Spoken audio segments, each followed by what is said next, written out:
Yeah, what a lovely scenery here this morning. Gurara waterfalls. It's a Friday and you should let your hair down as much as you can. Well, much as it is 25 degrees centigrade here in Abuja, but of course in Niger State, where else would you go to relax when you can? You know, one of the things I love about this fall is that the moment you try to put it on Google to say, you know, you want to know a little about it, the first thing that comes up is a direction to the place. Nice. So it means that it's a must visit. Picturesque. And right now, you know, you can see it in all of its glory because it's the rainy season. So there is plenty of water to, you know, help you enjoy the sight and sound of this particular waterfall. You know, indeed, we are blessed. And one of the things I found very interesting when I was looking through this, it says it's located in one of the most safe areas in the north of Niger State. So in case you're worried about security, even though some people will say it's going to be a bit trickier to visit now, given that vegetation has grown all around it, you know, if you're able to make the trip, it certainly will be worth your time. But yes, this is what our sight and sound should be about. Oh, yeah, absolutely. So I know he says movies. Mr. Movie Maker, where are you? Please stand up. I still see movies. Honestly, at that particular place, the first sight, you know, when this video came on air, I could just imagine one of those Black Panther scenes. Markwe, don't judge me, please. That's just what I see. I mean, someone tiptoeing across, and just imagine, guys, that this picture, that particular place is color graded. Actors are fighting there and stuff. The actors who, I'm not talking about people just, you know, boxing themselves in that place. Just a beautiful sight, believe me. I hear, by the way, guys, that, I mean, just one simple search and you find out this. I hear that it was discovered by a Gwari hunter in 1745. And that far back, and it's still like this.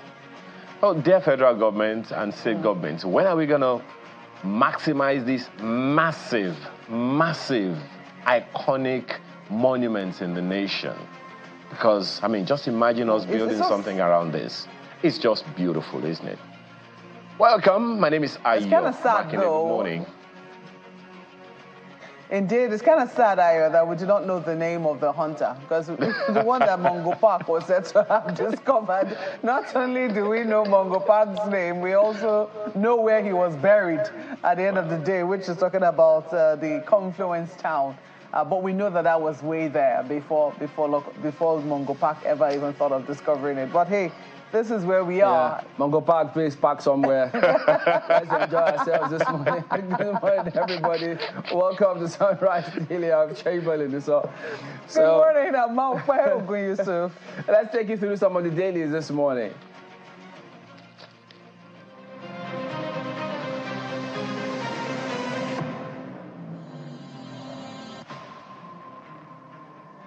Here are some of the papers this morning. Vanguard newspaper, minimum wage. Let each state negotiate what it can pay.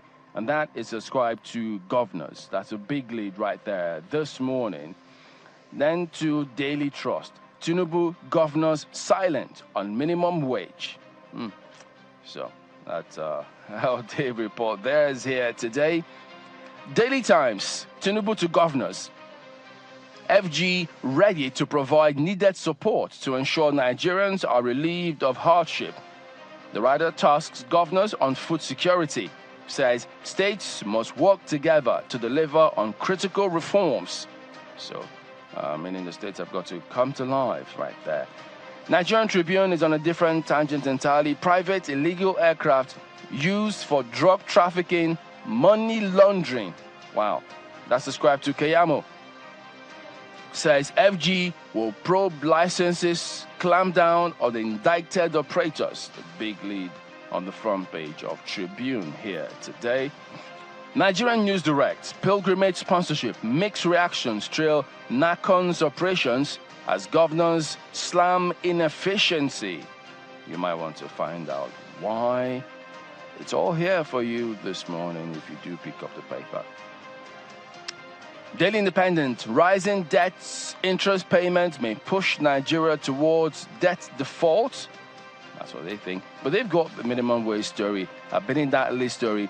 Let's pay according to our ability, ascribed to Southern governors. Blueprints this morning reports troops eliminate 2,245 terrorists, arrest 3,682 in Q2 2024. That's how they lead here today. The Nigerian Observer, APC, PDP promised consolidation as Edo 2024 Guba campaigns intensified this morning. That's how they report. Business Day, Nollywood Afrobeats 729 billion naira haul glams up economy. Okay, should make for some interesting read. There are some of your papers this morning.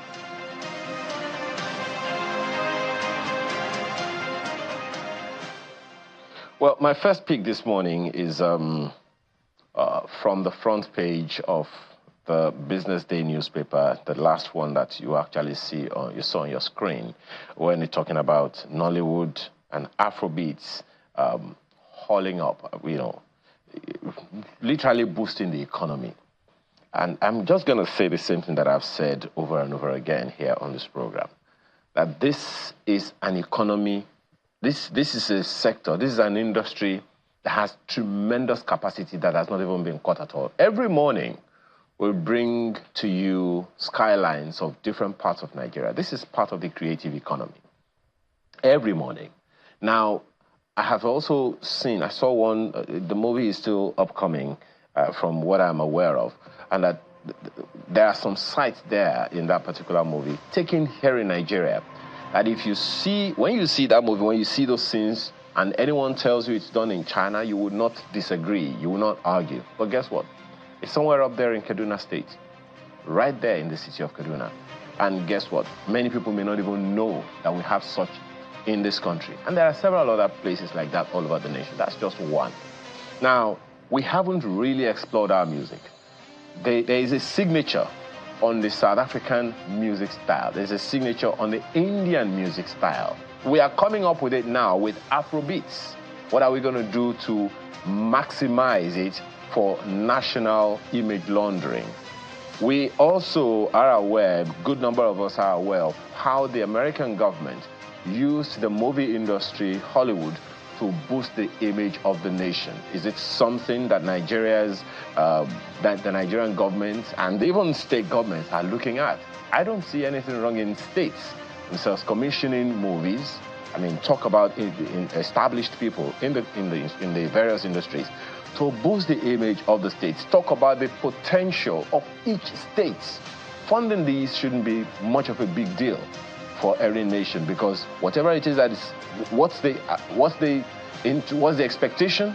That there will be investments in that nation, in each of those states, an investment in the country. And just imagine the tremendous capacity that can bring, particularly to employment. Because when people have work to do, when people have a lot of stuff on their hands, they don't have to worry about anything. Believe me, there is very little that Nigeria has to worry about in terms of income and all of those things. Let me just close with this, my own take with this one. This is Mr. and Mrs. It's on the front page of the Vanguard newspaper. Mrs. is angry with Mr. You are broke and it's raining heavily. Does that mean you didn't save for the rainy day?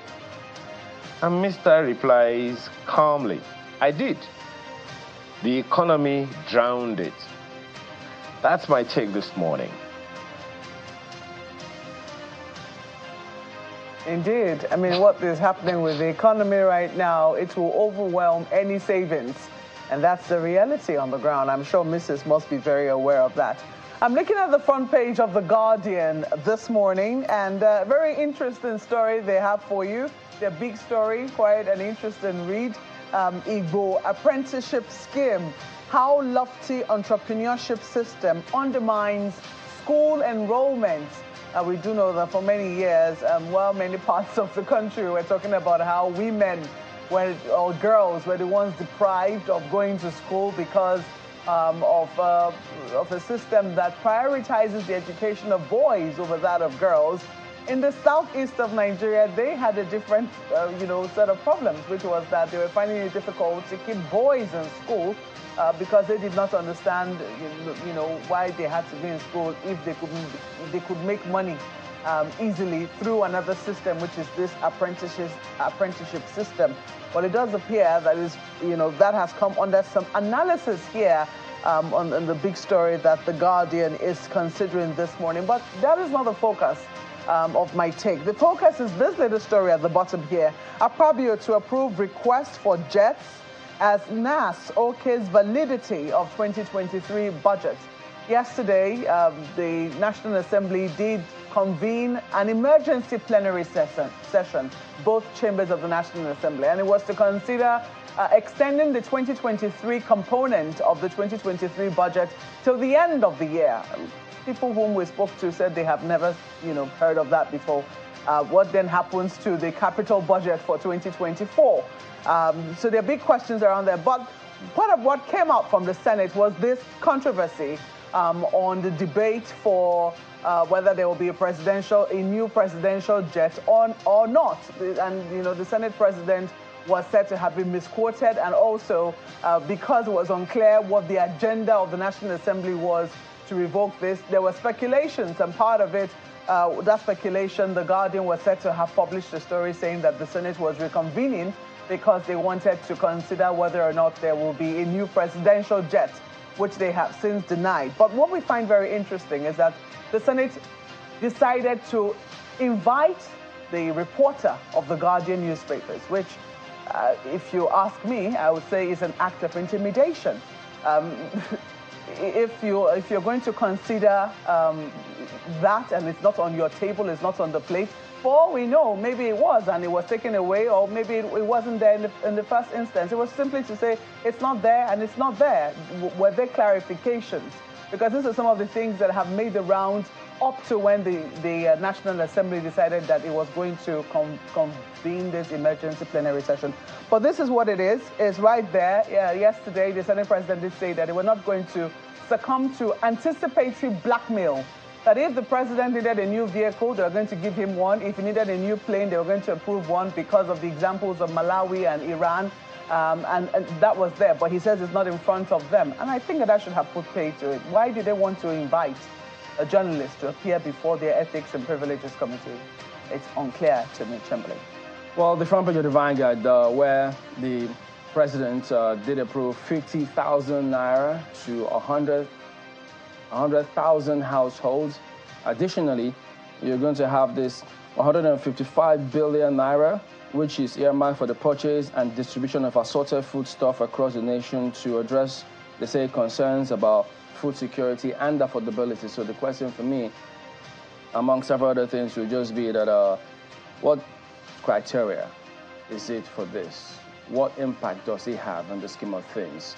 Do we have a proper cycle that's been established, value chain, such that the farmers get to market, they can have off-takers? Is that system in place? Is it working? There was a state of emergency declared on food security last time out. What impact is it making? Is it working? We don't have updates. So we're in time to get a lot more details because we don't have that yet on this matter. So if it is, those are huge questions. All right, so that's it. We're back in just a moment. Stay on with us.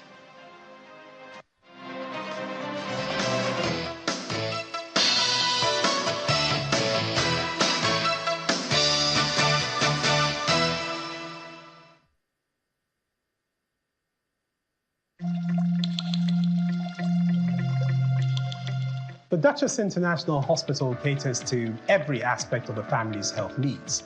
A one-stop shop for maternity and child health services, emergency medicine and critical care, medical and surgical subspecialties, dental and eye care, and a range of other subspecialties and services, all available at a single location right here in the heart of Ikeja. And it really doesn't matter if you're paying out of pocket using your HMO or private insurance. We focus completely on providing that world-class affordable healthcare for all the family at all times.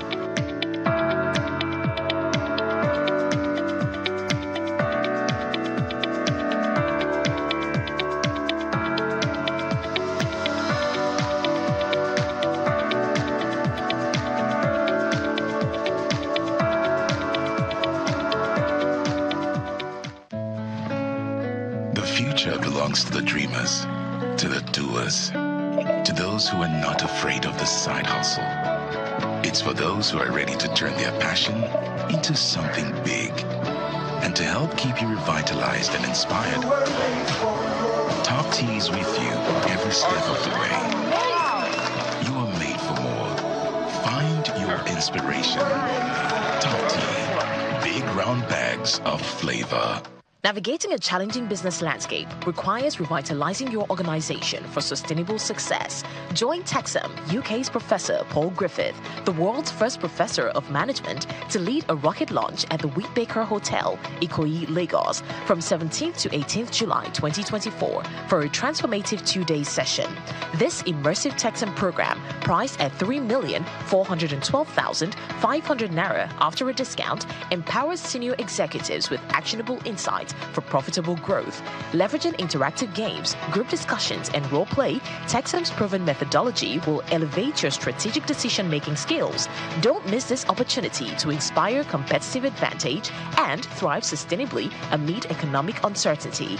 Register now at www.texam.co.uk or call +44 7425 883 791 or exec@texam.co.uk. Texam. Insights that inspire, actions that change the world. The Northwest Peace and Security Summit holding in Katsina State parades the largest number of high-profile dignitaries and citizens under one roof in recent times. From the Vice President of Nigeria to former President Muhammadu Buhari, serving and former governors from the region, members of the diplomatic corps, security chiefs and traditional rulers. The event opens with goodwill messages from the Ambassador of Germany, the UNDP resident representative in Nigeria, and other foreign partners, and they all express optimism for a new roadmap for peace in the region. This summit is only the culmination of efforts which have been done in the past, and it's also already the beginning for a new cooperation in order to bring peace to the region. This summit is a vital step towards promoting development and deepening the foundations of peace in a region that has seen more than its fair share of challenges. Peace, security, and development are like the three musketeers, inseparable and equally important. Without peace, development stagnates. Without development, peace remains a distant dream. And without security, neither can thrive. All of us look up to Nigeria. All of us think that if Nigeria makes it, we all will make it together. Not only our sub-region, but the entire continent. And if Nigeria fails to do it, we will all fail to get there. And to underscore the importance of this summit, the Minister of Defense acknowledges the efforts of the military in ending banditry in the north, but agrees special attention must be given to armed forces to bring the fight to a conclusion, a position the Sultan of Sokoto agrees with. The armed forces of Nigeria, and indeed the security agencies of Nigeria, are committed in ending insecurity, not only in the Northwest, but in the country. We will be the ones to work for this and end these problems if we so desire. Nobody will come from somewhere to work for us. Nobody will come from the moon to solve these problems. We must solve our problems. The common challenge facing the 7 states in the Northwest include herder-farmer clashes, kidnapping for ransom, cattle rustling, mismanagement of public funds, and illicit activities including drug trafficking and weapons smuggling. We must also engage the federal government and international organizations, the development partners, to secure the support and the funding for our initiatives. By presenting a united front, we can attract more significant investment and drive sustainable development across our region. To facilitate regional cooperation, we must establish, and we have established a Northwest Governors Forum that meets regularly to discuss our everyday challenges and coordinate our efforts. These forums serve as a platform for sharing ideas, monitoring progress, and holding each other accountable. We will also consider establishing joint task force to tackle specific issues such as banditry and food security.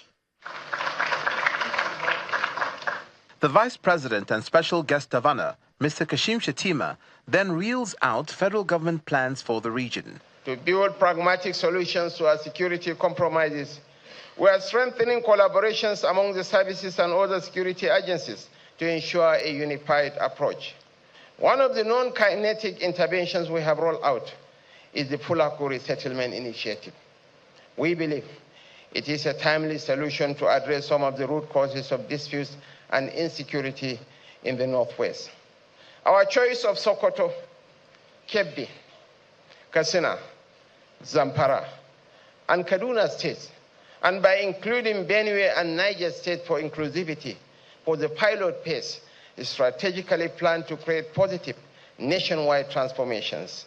The comprehensive plan includes building residencies, roads, schools, and essential facilities, fulfilling our pledge to the nation. The President had approved, and we have secured 51 billion naira in our custody. We'll start rolling out the programs in the next couple of weeks. The submission here is that with proper coordination of the Northwest Regional Security System, coupled with financial backing from the federal government and other practical steps that are being initiated, the decades of insecurity in the region will be on the path of being reversed in no distant time.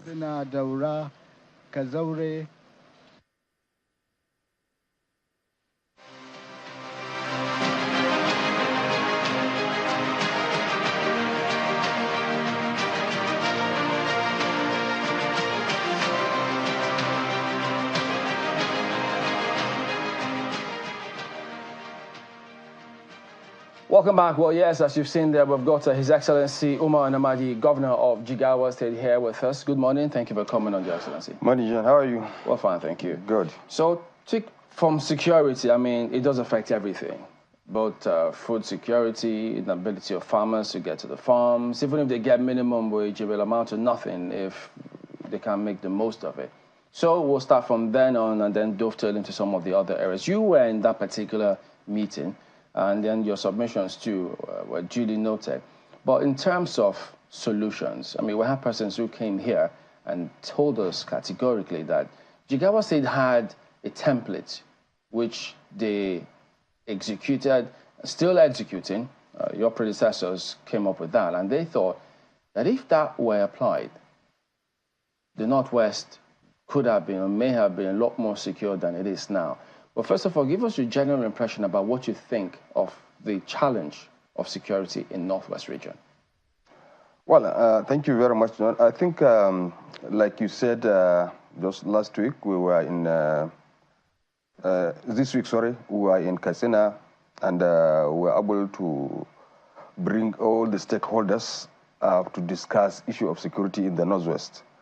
A lot of papers presented, and a lot of discussions were held to just throw out what are the major issues, what are the root causes of these problems, and what are we going to do to solve these problems. Well, generally, to us, the belief is that the security challenges in the Northwest is not something that has started just now. So many factors has contributed to the security challenges, and most of the ones identified were the fact issue of poverty. Poverty is real in the region. People are really poor, and the means of livelihood becoming difficult. Two, also the issue of injustice. Injustice in the sense that, look, every citizen should be treated equally, whether you are Fulani, whether you are Hausa, whether you are Kanuri, whether you are whatever you are. You should be, you have equal space and you have equal opportunity within the region to do what you want to do, as long as it's lawful. This also has been identified as one of the reasons. Also, in addition, as governors or as leaders, we need also to be accountable to the people. Accountable in the sense that whatever we are doing, it should be honest, it should be frank and open. Everybody will see what we are doing. And once that is done, and also try to carry the people, because you are there to serve the people. So leaders should be able to see that people are appreciating what they are doing. Though it's difficult to appreciate, but when you do it your best, you know you have done your best. So your conscience will tell you, yes, you are on the right track or you are not on the right track. So the leaders must imbibe that kind of culture also. And additionally is the fact that carry everybody along. Security is everybody's business. Everybody's business in the sense that, okay, kinetic, yes, is important, but non-kinetic can be more effective, because non-kinetic can be preventive. So once it is preventive, that means you'll be able to stop it from happening.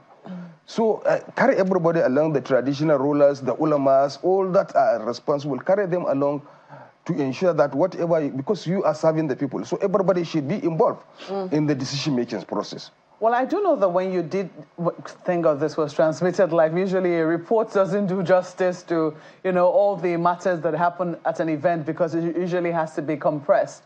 But when you spoke at that particular event, you also traced the root causes of the current insecurity as being experienced in the northern region of Nigeria. You mentioned poverty, illiteracy, the wide gaps between the rich and the poor, injustice, etc.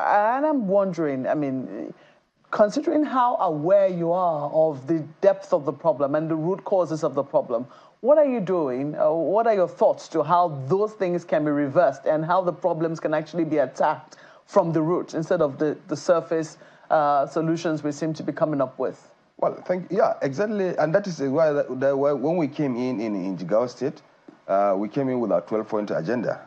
And that 12-point agenda involved human capital is one of the major issues, major part of the 12-point agenda. Because you need to ensure that you have reduced the level of poverty. The resources for Jigawa State should be enjoyed by all the people in Jigawa State. So you have to make sure that these resources goes round. And that is exactly what we did. When we came in, the first thing we did, we put an agency of, particular agency of youth employment and empowerment. This is an agency we consider very, very important, because we felt that, okay, the youth are the large number. About the total population of Jigawa State, from the estimate, is about 35% of the population of Jigawa State are under the youth category. So if you didn't take care of this number, then it means that you'll be sitting on a gunpowder. So because of that, we set up that agency. And not only that we set up the agency, we try to find an independent source of finance for the agency. And so far, so good. I think with what we have done within the last 1 year is quite visible, in the sense that we were able to empower about 78,000 people, youth, along the line. So, and that has given us a very good hope that, okay, again, we realize that Jigawa State is an agrarian state. As an agrarian state, agriculture is the mainstay of the economy. And if we want to be sincere to ourselves, the only way we can provide means of livelihood to everybody, it's not a white-collar job. So we decided to give a lot of priority to agriculture. And that means not only giving it priority, also try to sensitize youth to see agriculture as a business. It's a business and means of livelihood. And I think we thank God that at least we're able to make a inroad. The first thing we did, we reviewed our agricultural policy to incorporate those things that we felt will drive the process. And then after that, we introduced so many policies around the agricultural value chain. We feel that, okay, there is need for us to assist our people so that they can go into farming, and then they will see it as a business. The first thing we did, we realized that input and finances are the major problems that hinders people to go into farming in most cases. So what we did is, okay, we try to provide input on a subsidy level. That is the first attempt. To subsidize farmers? Yes. We provide input at the subsidy. For example, the first subsidy we did when we bought fertilizer, when it was running at 21,000 naira, we sold it to the farmers at 16,000. That has, and not only that, that is not only the important thing. Providing subsidy is one thing, and for the product at a subsidized rate to reach the farmers or to reach the target audience is another thing. So what we did is, after providing the subsidy, we put in a strong committee that committee ensures that that fertilizer did not leave Jigawa state boundary. It didn't leave Jigawa state boundary. Was it leaving before? People were smuggling it? Of course, certainly if subsidy, once you do subsidy, now the merchant will come and bought it at subsidized rate and then go and sell it at a higher rate. So we, being fully aware of that, we ensure that the fertilizer did not leave the boundary of Jigawa state. We thank the security agencies, they have assisted us, and the committee has worked very well. And not only that, it didn't leave the boundary of Jigawa state, the fertilizer really reached the people at the grassroots. Some of the comment we had, the report we received, that there was never a time fertilizer has reached to the downtrodden like that time. So after that, that has helped us to boost farming along that line.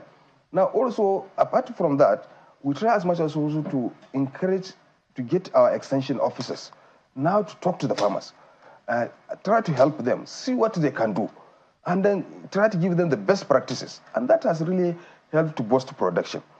Now, relying on that, when the federal government and the African Development Bank now come up with the wheat production program. Dry season farming. I know that your state was mentioned as one of the states participating in dry season farming. So when the Nigeria was given 120,000 hectares, Jigawa state alone, we were given 40,000 hectares.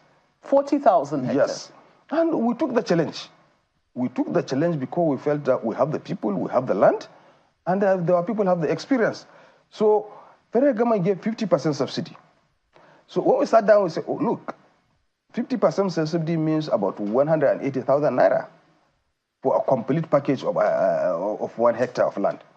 So it means you need, and the condition is that a farmer must pay the balance of 180,000 naira before he was able to collect those subsidies and enjoy the subsidy. So when we look at it, you say, look, our people may not have the financial capacity at this time with this kind of situation, the economic situation in this country. They may not be able to afford to pay 180,000 on the support and collect this. So what do we do? So our government, we say, look, let's talk to Nasarawa. We call them, we say, look, we have this package. We are not telling you to just guarantee these people. We take the responsibility as government. So Nasarawa guarantee, and then our people will ask, okay, look, but don't give them also another 100%. What we do, ask them to pay 25% at the point of collection, and we will come in with the balance of 75% of the 50%. Okay. And that's what we did. And that has boosted wheat production in Jigawa State. From the 40,000 we are given, we went ahead to do about 55,000. Could you tell us about, because one of the challenges a lot of people have identified as to why we have food shortage, and it may get worse, is inability of farmers to go to farms as a result of these killings that happen, herders and things like that. What exactly did Jigawa State do to ensure that that issue doesn't come up in the state? Well, first of all, I think we need to thank God for the fact that God has protected Jigawa State from this kind of insecurity, and for all these years. And I think we happen to be one of the safest states in this country today. So, but we are not saying, like I said, we also have our share of concerns. We have also our share of concern. Because in Jigawa State, there are 2 local governments. These 2 local governments are also, these 2 local governments alone, if you allow them, they can feed Jigawa State because of their potential and the land and all the things they have. But unfortunately, for the last 25 years, these people could not go to the farm. 25 years? Yes. Because, why? Every year, a farmer will come and plant his crop. It will go to the level, certain level. Overnight, the shaders will come and clear the farm. And fighting will start, killing people every year. 10 people, 20 people killed. At a point... Who you said who come? Herders. The herders? Yes. So you plant your crop, it will grow. Overnight, they will come and clear the farm. So it was a deliberate destruction? It was deliberate destruction, actually. Deliberate destruction. But like I said, deliberate in the sense like something like revenge.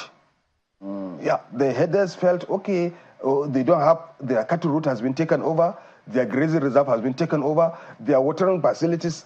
So because they felt this is an injustice, and they need to take a revenge. So because of that, when we came in, we felt, because of what was happening, farmers now decided they will not even go to, what the little money you have, hold it. When it is harvesting time, go and buy what you can eat. So their farm they cannot access their farm, because if you go there, you'll be killed, or you can grow the crop to a certain level and then it will be cleared. So it's better you hold the little money you have, so that during harvest you can buy it, and that has been a very big problem. So when we came in, we realized that, okay, look, this is an issue and it has been long. Let's try our best. It may be the God's time to solve this problem. Maybe we will be the people that are anointed by God to solve this problem. So we call all the stakeholders. We talked to the traditional rulers. We talked to all the farmers. We talked to all the headers. First of all, we talked to the Emirate Council. Look, we need to solve this problem. Was this during your tenure or before, while you were also a deputy governor? No, this tenure. This when I became a governor. Okay. So we talked to the traditional rulers, and luckily enough, the Emir of Hadejia gave us all the support and instructed all the traditional institutions to support the process.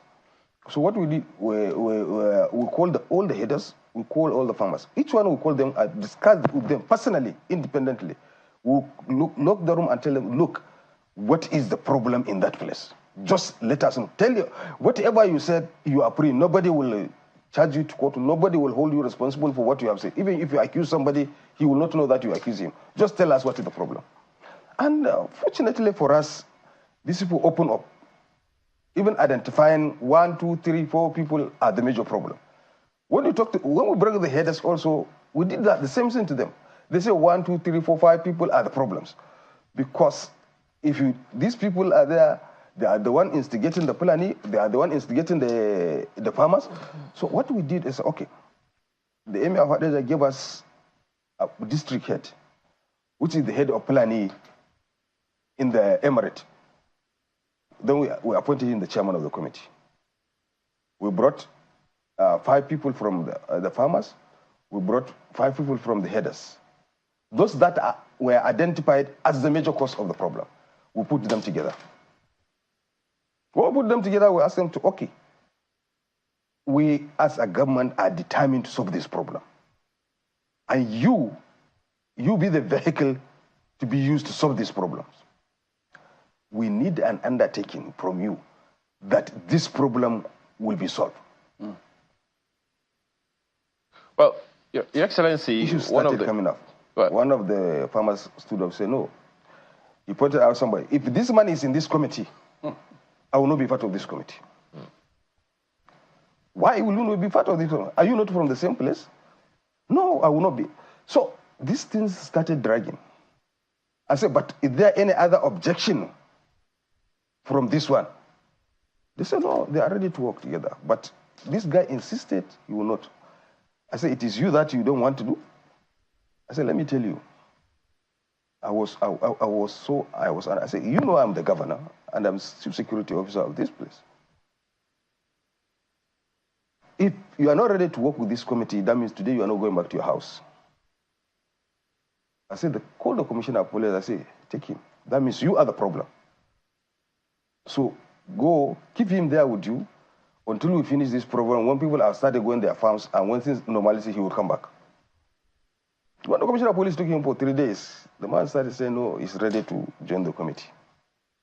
And I told him, I said, what is your problem that you don't want to work with this man? What is your problem with him? He said, no, the man doesn't like me. I said, I don't know, but today everybody likes everybody, all of you. So let's work together and see. At the end of it, the guy agreed that he would work.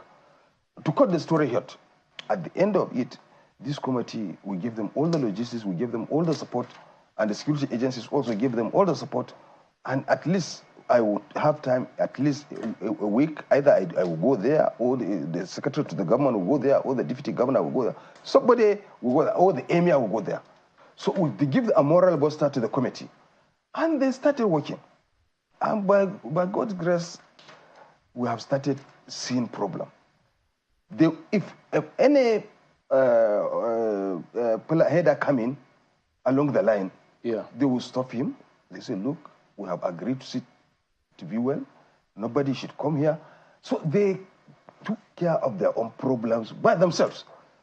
And to cut the story short, at least for the last 2 farming seasons, people grew their crop, harvested their crops, and nobody was killed. So is it such that even if another person comes in as governor, is this approach sustainable? Well, the committee is now a standing committee. We have made it a standing committee, and it's working. You see, the essence is that these people are the problems. And when you ask them to solve the problem by themselves and give them all the support, and you show seriousness, so that anybody who is not ready to solve this problem, 1 person or 2 persons or 3 people cannot be an impediment to achieving this. So I'm just trying to find out, so if they were identified as a problem, was it that security couldn't identify that these people are the problems? And if they, assuming they did identify them, if they had arrested them, would they have solved the problem? No, the issue is, John, it's not that the security people that identify the problem. You know, in our meeting with the people, the same people identify that these are the problem. When I met with the farmers pointed out among the headers, A, B, C, D are the problems. When you met with the headers, they also identify farmers as A, B, C, D among the farmers are the problem. So we brought those people and formed them into a committee. It's not the security agencies that identify them, it's the people themselves that identify them. So what was the solution? Is it that, did they give herders a particular place to graze or don't cross somebody's farm? Because those are the basic issues. No, that is one. Now, when we are able to achieve this, we have now come up with our policy. In fact, Jigawa said, we thank all the first leaders have done their best. It is in Jigawa said we have an agency, Farmers and Herdsmen's Board, a particular agency. So what we did now, we set up a standing committee under the chairmanship of the Secretary to the State Government, with the Commissioner of Land as a co-chair. And all the stakeholders, the Miete Allah, the capital Hori, all the stakeholders, the farmers and everybody. This committee is now going around, identify this is a grazing reserve. A grazing reserve by law and gazetted. This is a cattle route, demarcate it. Even if you are farming, no, please, this is a grazing reserve, and by law you should not go there and farm. So now we are all identifying all the grazing reserve and demarcating them. Okay. We're identifying all the cattle routes and demarcating them. And we are talking to the farmers, look, don't enter this. And we're also talking to the Fulanis. They should understand the difference between a grazing reserve and a forest reserve. That is one major issue. A forest reserve belongs to the government. And government has a right to allocate that forest reserve as farmland to everybody, both the Fulani and the farmers. But a grazing reserve is purely for the Fulanis, for the herders to graze their cattle. A cattle route is purely for the herders, where their cattle will pass to go to one place to drink water or come back, go back to their houses. So you cannot touch those areas, because touching these areas means causing problem. So those areas cannot be seen as a farmland. And we put that one is now a law in Jigawa State. If you farm, even if you go grow your crop to a certain level, in a grazing reserve or in a cattle route, we will demolish it. But Your Excellency, we want to make sure that everybody is given his equal right. And that exactly has helped us a lot. And we are working on that seriously, and we are very, very serious on that. Well, Your Excellency, that's a very tricky one. My apologies. Especially the Senate tried to intervene in the matter, and they had this big conversation. As a governor, when you saw that, what did you think? Well, we saw that, okay, that means we are on track. What we are doing is right. Because the question is, as long as you didn't give everybody his own fair share, and in most cases, if you come to give out what you call the forest reserve, you see Fulani settlement around the area. This is a forest reserve, and these Fulani are settling around this area. When you come to give the forest reserve, consider these people, they are also an indigenous of the Jigawa State, but you come and give it all to the farmers, and these people will not be given. So the next thing is, overnight they will ask their animals to go into those farms. But now the strategy we have done is this. If we are giving a forest reserve to farmers, this part, certain level of kilometers away, will also be given to the Fulani as their own farm. Yeah, why I'm asking is this, because some people do not think that what has worked in Jigawa State, for instance, and some parts of the north will not work in some other parts of the south, owing to population explosion, development, cities being built, etc., and the fact that land is very scarce. So in those kinds of places, what would you advise? Do you think that a national solution can work? Well, you see, the issue of land is a very serious issue because of our population explosion, population growth, and even those of us that are talking of land now is becoming a very scarce commodity because population is growing, people are moving out from their inherited family house to get another land to build. Also, they need also another farm from the inherited land for farming is too small for the family, so you need more. So the issue of land is an issue that all we need to do in that case is try to improve the fertility of the once existing land we have. All right. Improving the fertility means trying to see how you can. The issue now, because of the scarcity of land, the issue of allow land to go fallow for fertility improvement cannot work again. Cannot work again. So the essence is how do we now improve the degraded land, bring them back to life so that they can be fertile and then we can grow crops on them. Before we go on to this other, my colleague will come in a bit to ask you to follow up on this matter, but let me ask you this quick. What is your position, Jigawa State's position on the minimum wage? Well, the issue of minimum wage, Jigawa's position is we all agree at the Governors Forum that each state should negotiate with their workers and will pay according to their abilities. Because the issue is, even what is taken up presently, where there's a central committee involving the state and the federal government to negotiate for the minimum wage, I don't think it's only because of the magnanimity of the president. The president can wake up and say, I have announced so much as a minimum wage. And each state should go and negotiate according to their ability. Because what I believe in sustainability. Because the essence is that if you come and offer a worker a salary that you cannot be able to sustain it, then what is the essence of giving? As we are talking today, there are some states that are not able to pay the 30,000 minimum wage. But Jigawa is paying? Of course we have paid. How much can Jigawa afford? Well, depending on what the negotiation has thrown and looking at our force, looking at the income that is coming to and looking also the competing needs of the income. So because we are talking of 7 million people, okay, and we are talking of a working class of less than 100,000. So the working class are very important. The civil service is very important because they are engine room. They drive all the process. If they are not there, you cannot do anything. So at least you need them to pay them a living wage. But what we need to understand, if all the 7 million people plus 100,000 are going to the same market. What will you be offering? Well, certainly we cannot say what we can be offering because it's a matter of negotiation. There's already a figure out for Jigawa State. No, Jigawa have not agreed on the figure. Jigawa have not agreed on any figure because we have not even started the negotiation.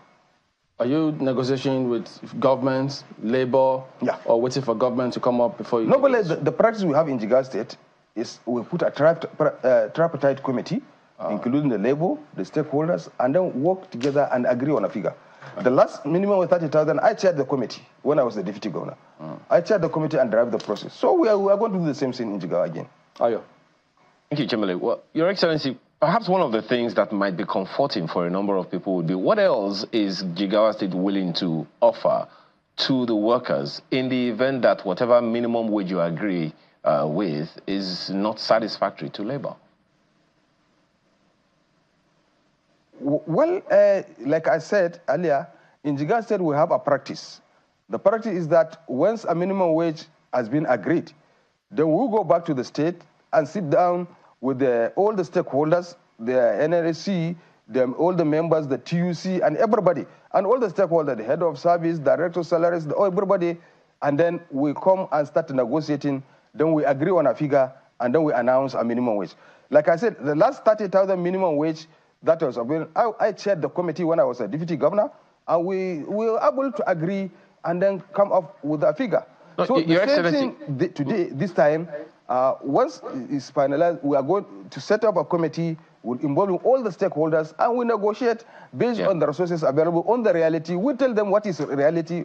We are open to them, everything they can see it, and then we agree on a figure that is sustainable. I understand that, Your Excellency. My apologies. I understand that, but I mean, just in case Labour says whatever is agreed after all of the negotiation you talked about, what kind of incentives can balance it? Because just as you very well know, no amount of money will be enough for everybody. For instance, I know that it is legal. Just a second, sir.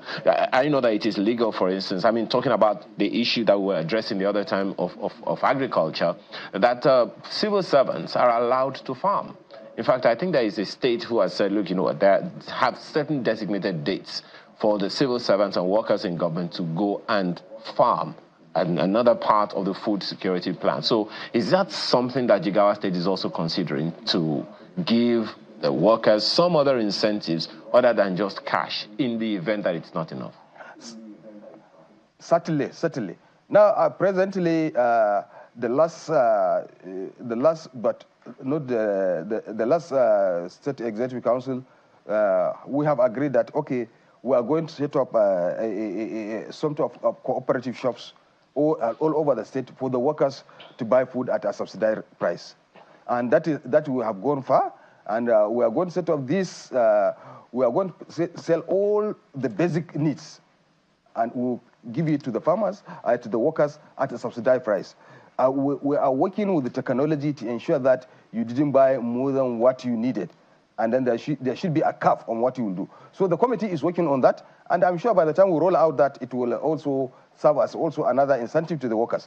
In addition to that, the Jigawa State also Executive Council have approved that, okay, all the state workers already, we have enrolled people, we have opened a portal, people have registered, showing interest, that farmers that want to go for farming. And as at today, I think currently we have almost about 40,000 people have shown interest that they want to go venture into farming. And what we will do as a government, we will support them with the input, we will support them also with a small working capital. We have done the costing. If you are going to do a hectare of rice, this is what it will cost you. So we'll give you input of this much, and we'll give you working capital for this much. If you are going for sorghum, if you are going for millet, we have done that, we have concluded that arrangement. And workers have shown interest that they are going into farming, and the government is ready to fund it. But we are giving it as a loan so that we can recover it over time. And that will allow any worker to do that two times a year, during the dry season and during the wet season. That also will serve an incentive. Our idea on this is not only to serve an incentive to the workers, but also to help us reduce competition in the market. If we have about 58,000 of our workers that they can grow what they can eat within the year, that has reduced the pressure on the market. And that will also help us to stabilize prices in our market. Well, Your Excellency, still on this agriculture bit, I am aware that Jigawa State is one of those the first few states benefiting from the special agro-industrial processing zone of the Africa Development Bank. How far with that project? How does that play in all of this? The challenge here that I'm seeing is that some people working in government with the opportunity and privilege, might take undue advantage and, take undue advantage to themselves first before opening it up. How is Jigawa State insulating the influence of workers, especially when it's supposed to be a public, government-backed and private sector-driven project? Well, in the first instance, Jigawa State is not yet in the special agro-processing zone, but we have applied, we have indicated interest. We hope the next batch of state that will be a role, Jigawa State will be part of it. And I want to assure you that as long as we are enjoying it, we have been enrolling it, Jigawa State, who are good in due process, will make sure that those that are targeted are those that benefited from it. That is something that we are identified with, and we will continue to do that. I know that you also mentioned a number of crops that Jigawa State is good at. For those who are not in Jigawa State right now and who are listening to you, and I'm sure you also want investors to come into the state, what are the opportunities there for the people? Well, Jigawa State is, like I said, is endowed with a lot of opportunities, especially in agricultural value chain. And that is why we have what we call Invest Jigawa, an an independent agency for the promotion of investment. And also you have to understand that Jigawa State is second in ease of doing business in this country. That shows that we have structures, we have an enabling environment for investors to come. So, but like I said, we're based on our experience. Now we have land that we can give people for business, for investment, you can come. But we have now reviewed our land policy. The land policy this time is you are coming, we are going to give you land on lease. If you are putting a factory, okay, we are giving you a land on lease for 2 years. But 2 years, if we have seen progress in what you told us, what we have agreed to do, then we will issue you with a certificate of occupancy, with the right of occupancy. But if you are going for farming, then we'll give you a land for lease for more than 2 years, for almost 5 years. Let's see what impact you are making to the people of Jigawa State. What are you doing? Is that farming you are doing making a lot of impact? Is the money circulating within the system? Are you doing how to grow a scheme to help our farmers? Are you imparting a new technology to our farmers? Once we are able to establish that, they will grant you right of occupancy. Otherwise, on these 2 occasions, if you are not doing what is right, the run automatically revert to the government. Your Excellency, you've been in the saddle for about a year now. I mean, you were deputy governor, so you probably already understand how the system works. How has it been for you? What are the challenges that you would say has come up? And how easy is it to collaborate with the federal government, given all the calls that the federal government has been making about collaborating with them for the development of the state and Nigeria? Well, to be sincere with you, I think governance is not something that is easy. If you really want to do it seriously, it's not a bed of roses. It's a serious business. Well, being a deputy governor, of course, I had some experience that really assisted me because I had a very good relationship with my boss. So at a point, I've been exposed to so many things. So what I'm doing is something that I have also tried it before. But it is not the same as deputy governor and governor, no. They are different, it's very, very clear. As a governor, everything's top on your table. You need to take hard decisions where it is necessary, and you need to do something that will, and always every day you need to think, what can you do to ensure that you have helped these people?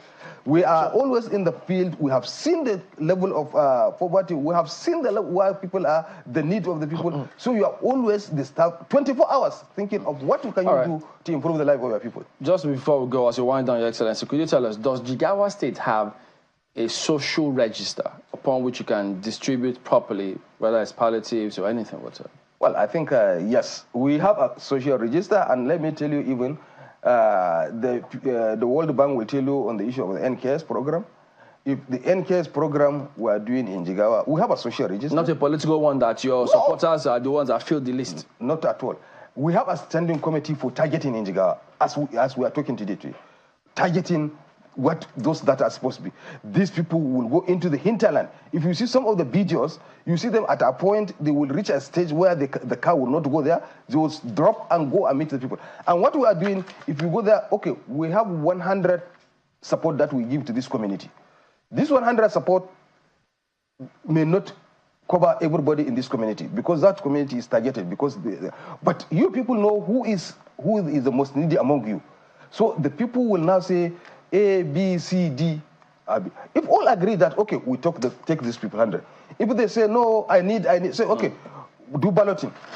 We will put 100 yes, we'll put another 100, if there are 200. 100 yes, 100 no. Okay. Everybody should pick.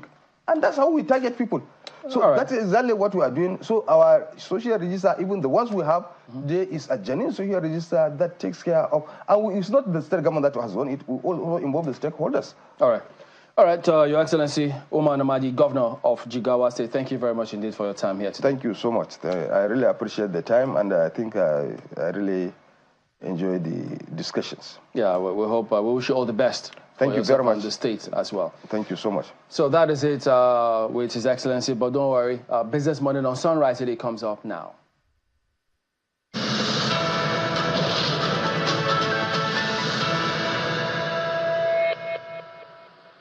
It's good to see the governors talking because we're going to have a governor also on this side of the show. That's in a couple of minutes. Good morning, everyone. Welcome to Business Morning on Sunrise Daily. And I'm Ini John McQuan.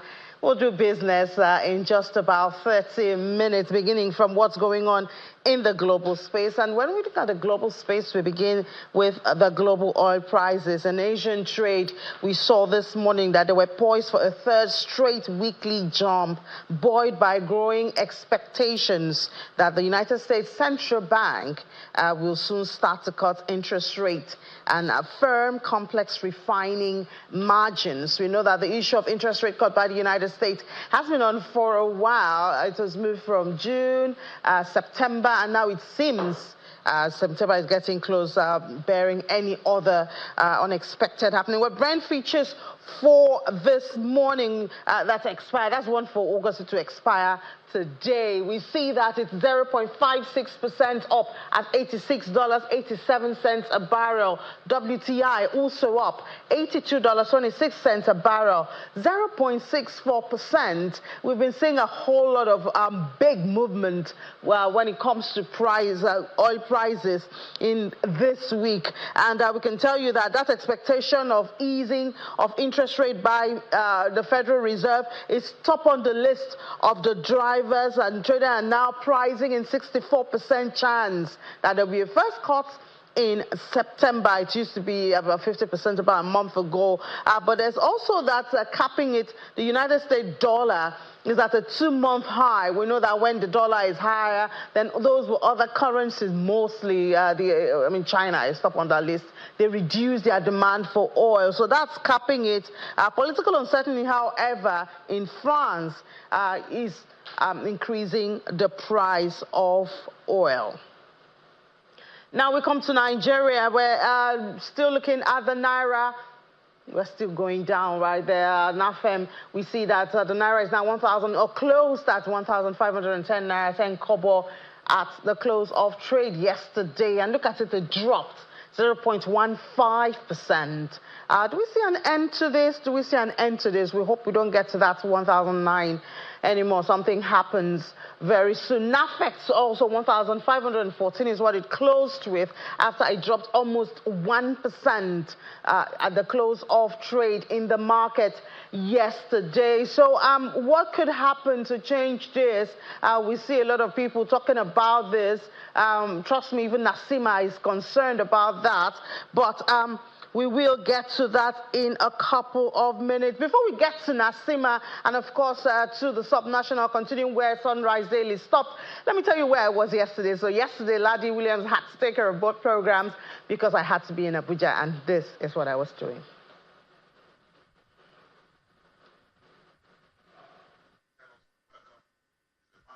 The 2024 MSME Day in Nigeria focuses on creating and sustaining single-digit financing for small businesses. Integral stakeholders have gathered to share their views and examine the role of MSMEs in the country's development. What we have done is to assemble a group of technocrats, people that can match the standards anywhere in the world, to come and try or attempt to look for solutions to what these issues are. There are small businesses that can't get a loan anywhere. But this is the sort of business that is the future of our nation. These are the businesses we must prioritize. We must find them. They're the businesses that will bring those new ideas that can help raise the level of productivity. This initiative was highlighted during 2 panel discussions, one of which was moderated by Channels Television in John Mekwa. The International Finance Corporation has said that our small businesses need over $330 billion if we want to really explore their potentials. We broker a deal with Sterling Bank to the tune of $5 billion. But this is at a single-digit interest rate, and this is for 3 purposes. For small businesses to use for working capital, to procure workspaces, and also to buy work equipment. There is a lot of innovation that changed actually the world that have come from the African young, educated, skilled innovators.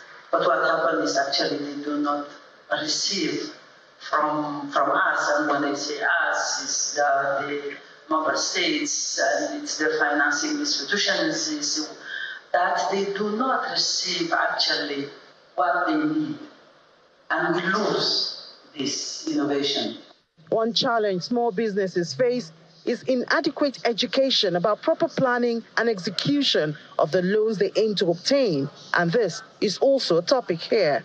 The bigger issue for me is creating the environment where these MSMEs are able to access finance, because that's the first step. Because if they are incapable of even presenting themselves to any bank or lending organization, they can't access finance. Stakeholders have proposed what they say are realistic funding methods for small businesses to help them expand and grow, including incentivizing loan acquisition, benefiting the country as a whole.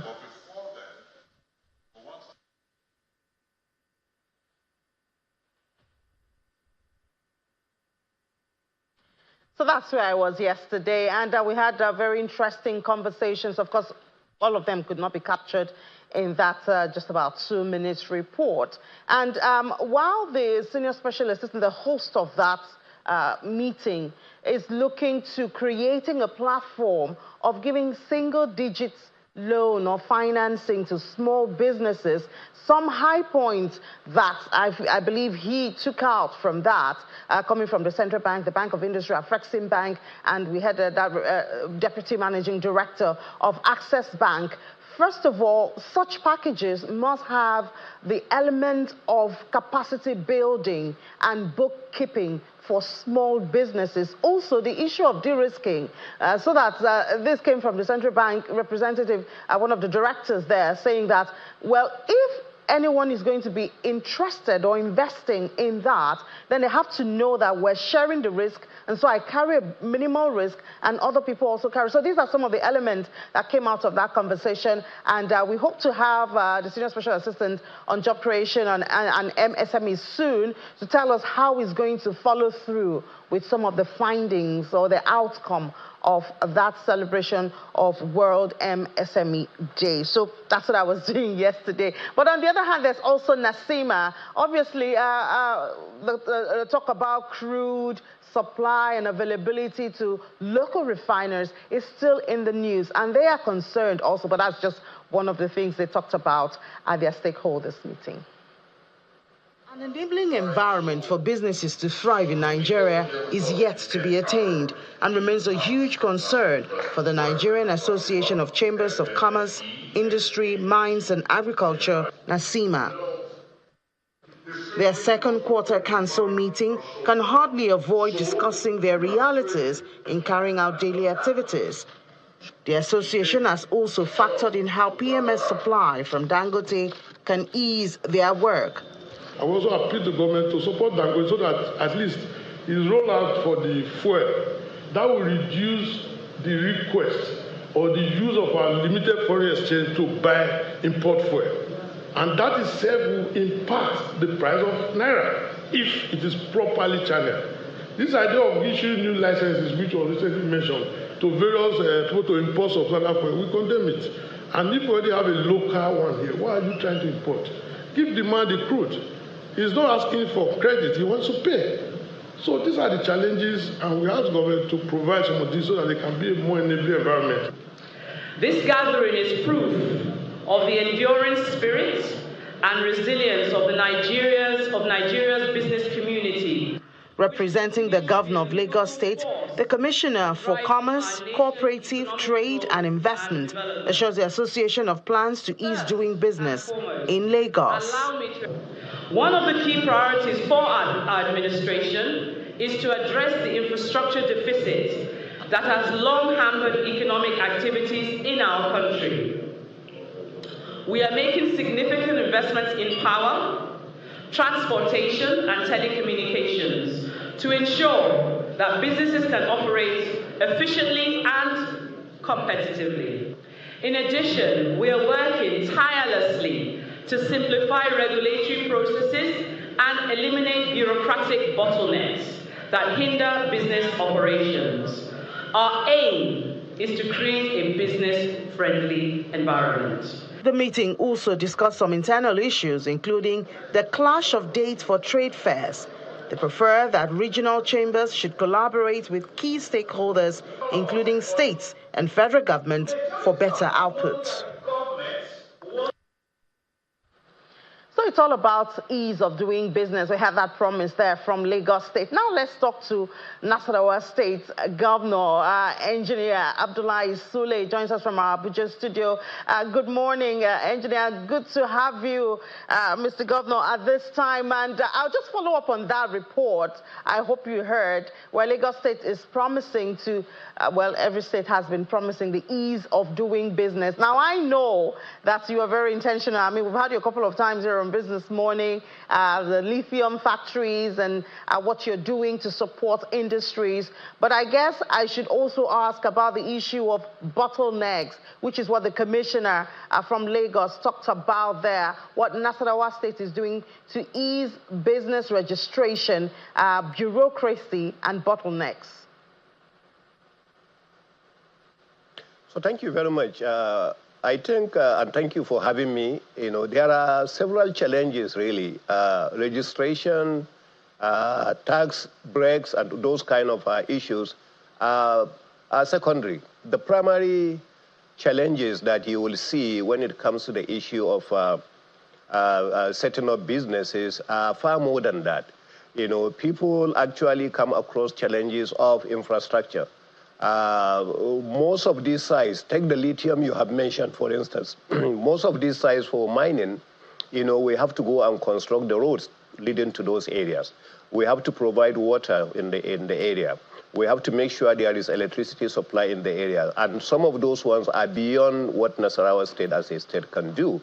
So the issue of civil servants, coming in to ensure that you do your registration, you get your land permits, you do that. There are actually things within our control, but there are others that are outside our control. And I'm sure that's what the commissioner from Lagos is talking about. But constantly we try to find solutions in consultation with some of these federal government agencies. And then the issue of, we know that recently the CAC had come to say, 24 hours, I think 1 day, that you can register your business. What about in that area? What are you doing in that area as a state? Well, as I said, we never have major challenges with those kind of areas. The issue is not just about registration of the company, it's about the land acquisition. It's about relationship with the communities. It's about all that. So what we did in Nasarawa State by setting up, a one-stop shop where you can just go in and get our team to do all the processes for you. We create the awareness within the community as far as the business you are setting up is not going to be harmful to them. We ensure we get in touch with the environmental people to ensure that whatever business you are setting is not going to be harmful to the environment. And because some of the ones we are setting are either agriculture or mining, we try to ensure about the EIA, about the impact analysis on the people, to make sure they are there. So some of those things you can't do them in 1 day or 24 hours. So some of them, we give them 9 days that we are able to do all these consultations and conclude. And for anybody setting up realistic business, 9 days to 2 weeks is not a very bad period, for them to be able to do that. And you mentioned agriculture. We know that you've had your eyes on industrialization. Agriculture is also another area. I mean, we celebrated SME Day yesterday, and the Minister of Digital Economy who was there talked about innovation into small businesses, or innovation through small businesses. So those small businesses are the ones you can use as tests, to introduce new devices, new innovations. How's that going? How attractive is the Nasarawa business environment to allow for innovation and the growth of small businesses? Well, actually, both in Nasarawa and throughout the Federation, the biggest employer of labor are these small businesses that you can think about. It's the same thing outside the country. For me, I live mostly in the U.S. The private sector is the biggest employer of labor. Government is not actually a big employer. And even here in Nigeria, all these issues that you are hearing about discussions, the biggest employer of labor is actually the private sector, whether individuals or organized private sector. So for that reason, those are the ones we are encouraging. In the area of agriculture, for instance, and I give you a very good example with Olam. What we did was to enter into a relationship with Olam, and Olam now does more of outgrower activities than what they even produce in their own farms. So they give the seedlings, they give all the support. We also give fertilizer support, and then we give chemical support, to some of these farmers. They farm and bring the paddy, all the way back to Olam for processing. The same thing we do in other kinds of businesses. One, we provide the training. We set up actually a vocational and where individuals who may even wish to start small-scale businesses come in and acquire the knowledge.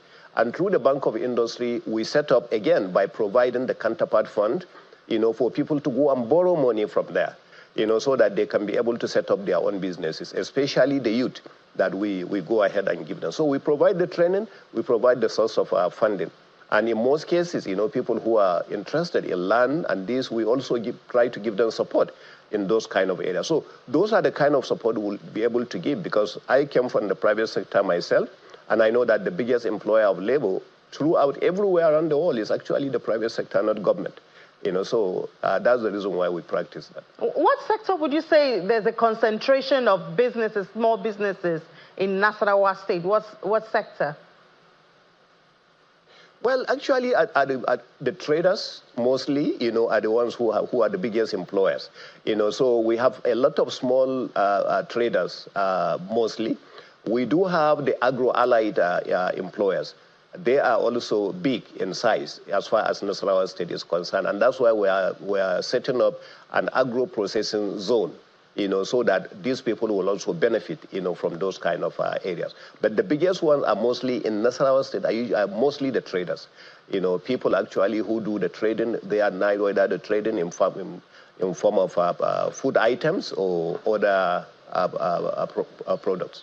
But I think when we talk about that, the temptation would be how much of that is produced, even if it's not in Nasarawa State, at least produced in Nigeria, because at this rate, we have to consciously try to redirect demand to Nigerian-made and produced products because of the issue of the value of the naira. That is correct.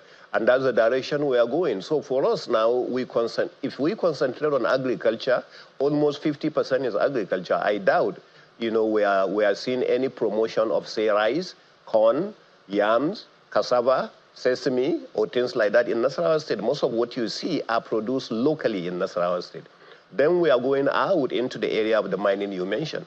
The whole essence of this industrialization vision that we have is to ensure that whoever is mining in Nasarawa State also at least processing whatever they are mining in Nasarawa State, and that is the whole idea. So when we came up with this executive order, a lot of people actually were making, mockery of it.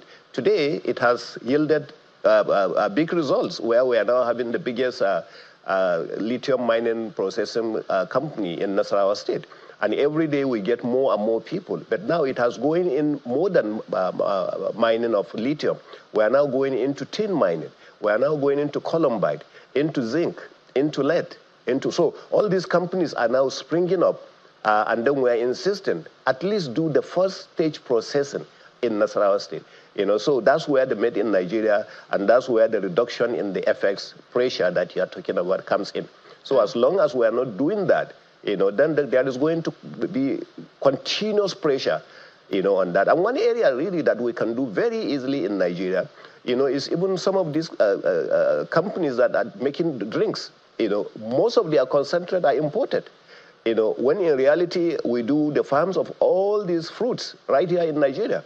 So why don't us have a company that produces the concentrate of mango, of orange, of banana, of pineapple, or this right here in Nigeria? And that's the direction we are going. Because by doing that, then you are going to remove, completely the importation of concentrate of all these particular items that I'm talking about.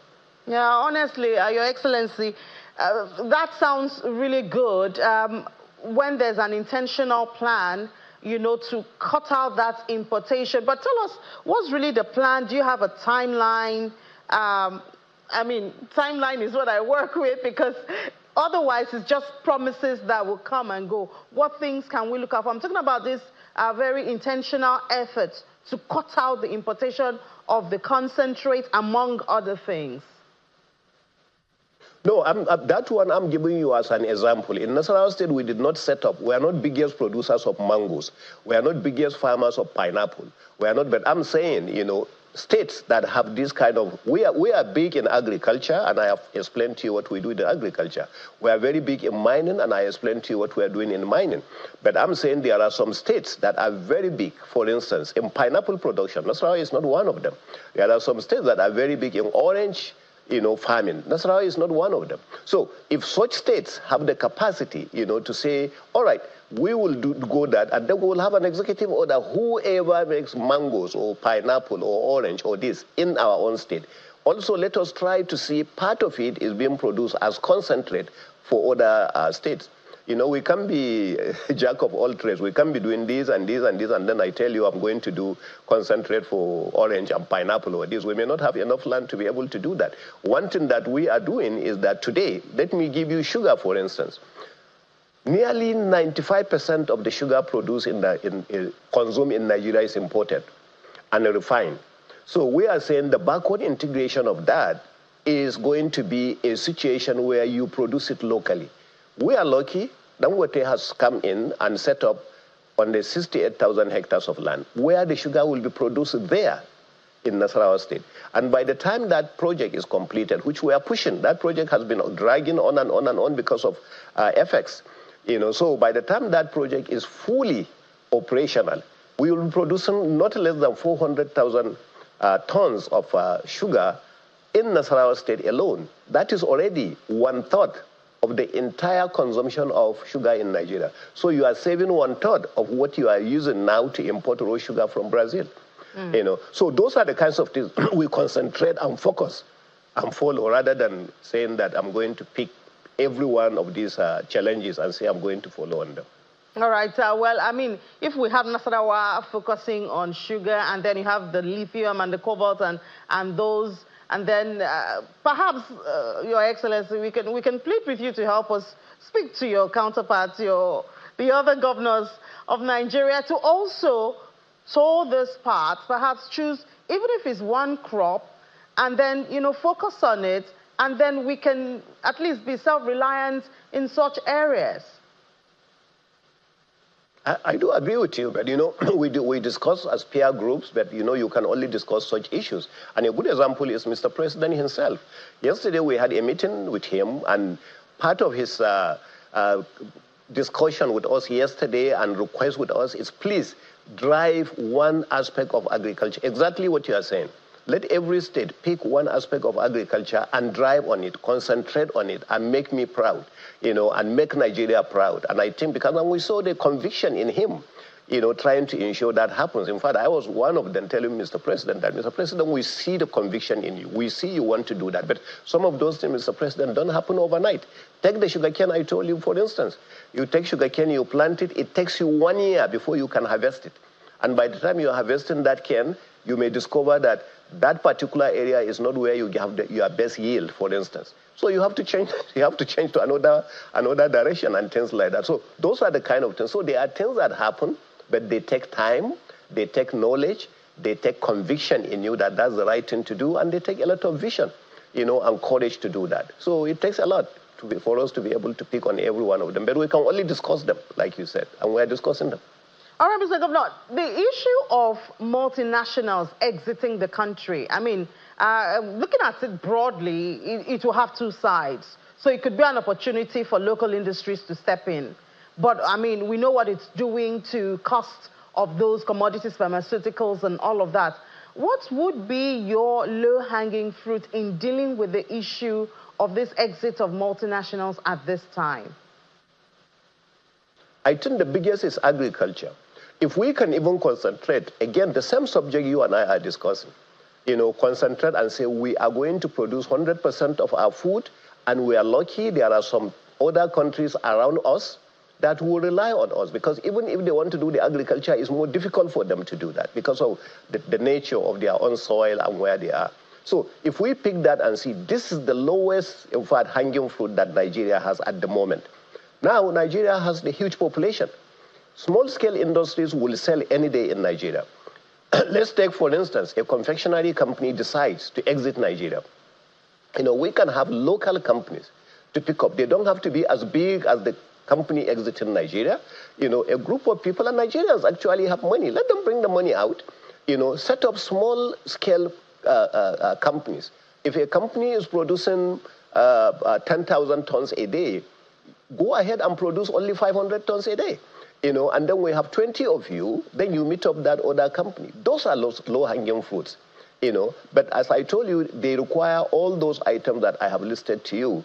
The vision, the capacity, and that. Nigeria is not also an easy place to set up a business and move. And I'm not telling you from experience, because I spent most of my life in the private sector. And I was with Dangote when we had the opportunity, of going to so many other countries to see what is happening in those countries and to see what is happening in our own country. And some of those places are easier to deal with than actually here in Nigeria. Okay, so the suggestion you have given, Mr. Governor, do we see intentional effort either from the federal government or the state government to say, okay, these multinationals are exiting the country, let us focus, maybe work with this or this company to fill this gap? Do we see it? No, definitely you are seeing it. You see a lot of, the meeting we had yesterday is a good example. When I told you that Mr. President came, he faced all the 36 governors, some of the ministers were there, and so on. He said, this is what I want. That's an effort. He's saying, I'm interested in seeing that you people do this. I want to see that. And I'm saying you could see it. If somebody is real, you can see the conviction in that person, that the person actually is real about what he's asking you to do. He's convinced that's the right direction to go. So I think that's the willingness on him. But, he cannot do it. So now we pick it at our various states. And then I'm sure you see a lot of meetings that we keep having every day. Some of these governors, like us in Nasarawa, we receive some of these investors every day, who are coming to show interest, both local ones and also foreign ones that may not be as big as those ones who are exited. Those are the efforts. But, some of those efforts, people come in most of the time. Out of the 10 people that I receive, for instance, in a month, investors will end up just getting one. That is a very serious one that is going to be able to do that. A lot of people are just looking for a quick opportunity. And some of these industries are not quick turnaround. There are companies that require some level of period before you begin to see return on investment. So that's, I think, the idea. All right, Mr. Governor, just before we let you go, you've been talking about industrialization and all of that. I know that the last time you were on the program, you talked about the lithium company and all of that. Could you give us an update of, some of those investors or industries that you can boast of in Nasarawa State? Yeah, well, the first one, the two I had mentioned to you that the Mr. President was going to commission one of them. From what you have seen, one of them was commissioned by the Senate President on behalf of Mr. President. It's already in operation. As a matter of fact, now they are talking of expansion. They are roughly 4,000 metric tons a day, and now they are trying to go 6,000 metric tons a day because they have seen the opportunities of the raw material around to be able to do that. That attracted a lot of other companies that are coming.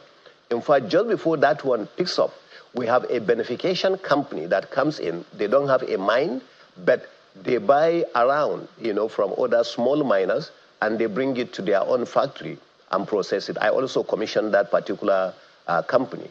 Our industrialization has gone now beyond. There is a tin mining company that has also come in from South Africa. They are setting up. They are almost completed. We are also going to commission that very soon.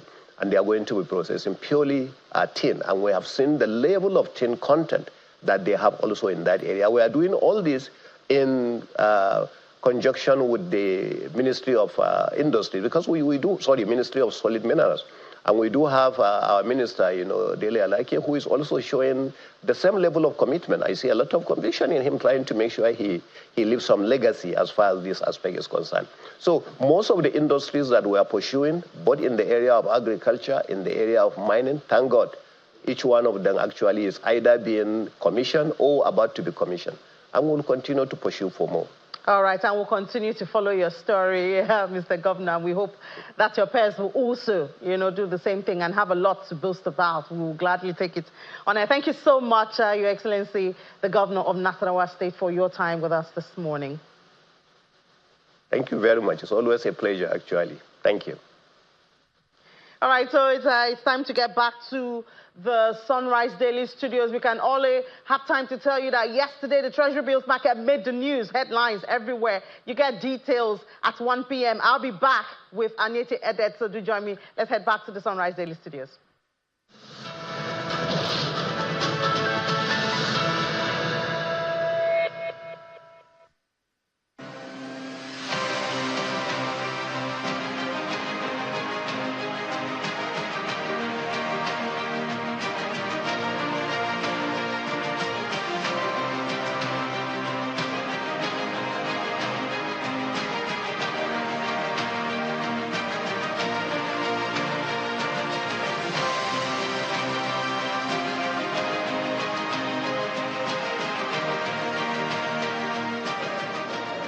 It's the first Federal Executive Council meeting after the administration marked its first year in office. In attendance are federal ministers and other members of the council. Once President Tinubu arrives, the meeting commences. About 3 hours later, some ministers arrived to outline key decisions taken. First is the decision on the new national minimum wage. That memo was stepped down to enable Mr. President to consult further, especially with the state governors and the organized private sector, before he makes a presentation to the National Assembly. Council also set up a committee to address the cholera outbreak in the country. All of us as Nigerians have to lean in to make that happen. So Council took a position, and the President directed that this cabinet committee be put in to oversee what this Emergency Operations Center led by the NCDC is doing, and for the resources to be provided so that we are complemented by the state governments as well. A ministerial task force has also been set up to look into the acute malnutrition affecting over 1 million children in the country. So we have $60 million, and that resource will be used to buy ready-to-use therapeutic foods.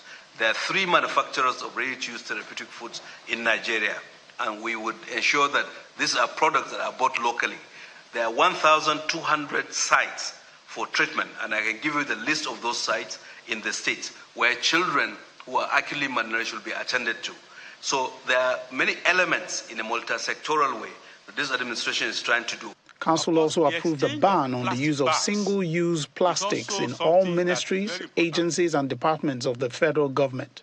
If you look at the national policy on plastic waste management, which was adopted in 2020,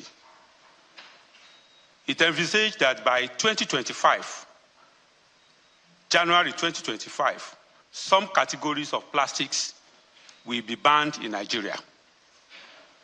And most of them are single-use. Plastic spoons, straws, PET bottles, pure water sachet, and so on and so forth. So what the federal government is doing is preparing the minds of Nigeria and leading by example. The Federal Executive Council also considered plans to expand and refurbish 6 teaching hospitals across the country. This, they say, is to help expand the health infrastructure in the country.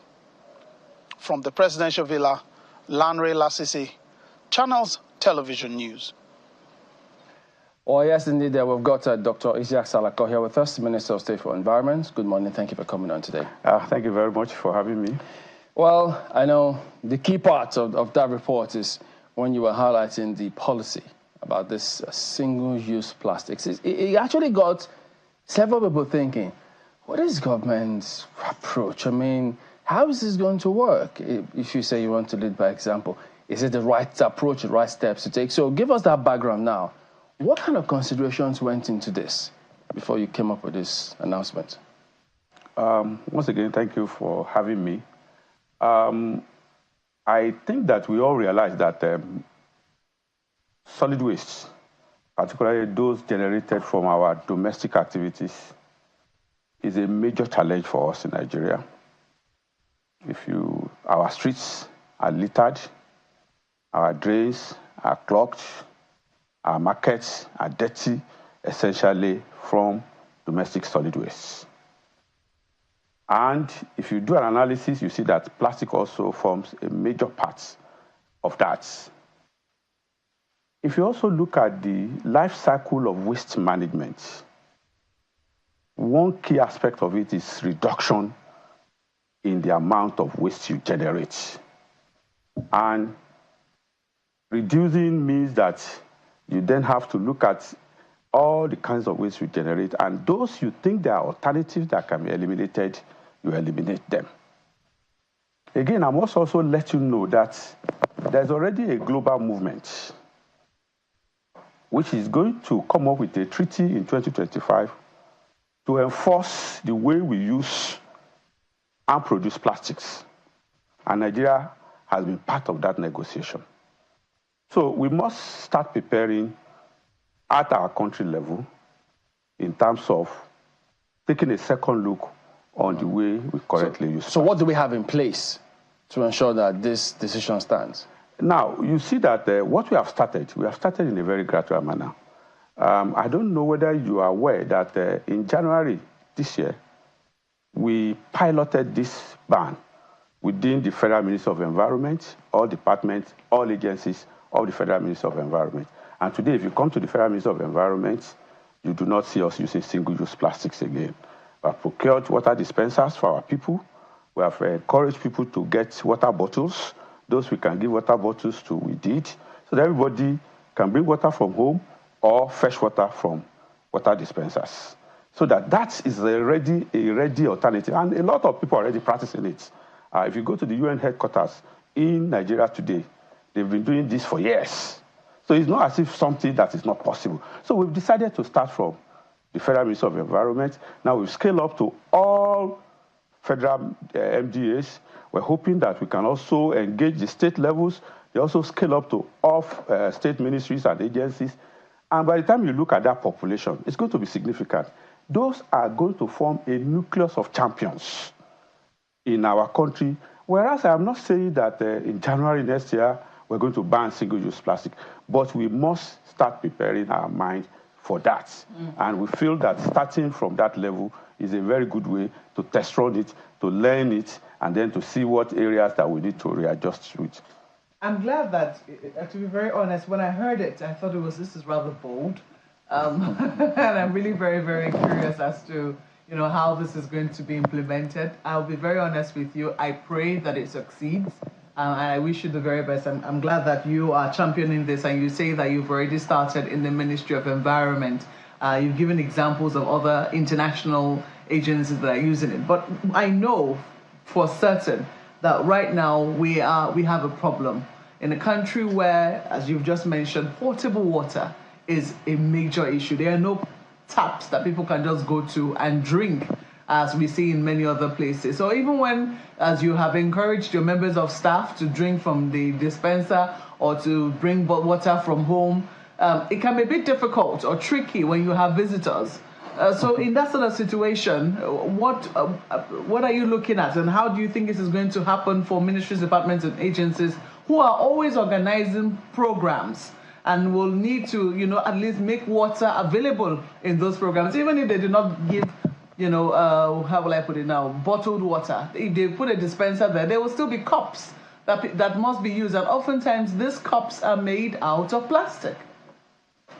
Well, I'm sure that if you engage your environmental correspondents who have been attending our programs, she'll be able to tell you that in our programs at the Federal Ministry of Environment, since about February or March this year, we no longer serve bottled water.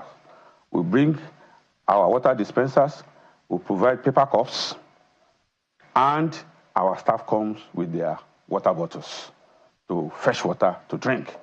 So I believe that, yes, it's not going to be an easy thing that we just snap our finger and then it's working. But it is something that we need to do.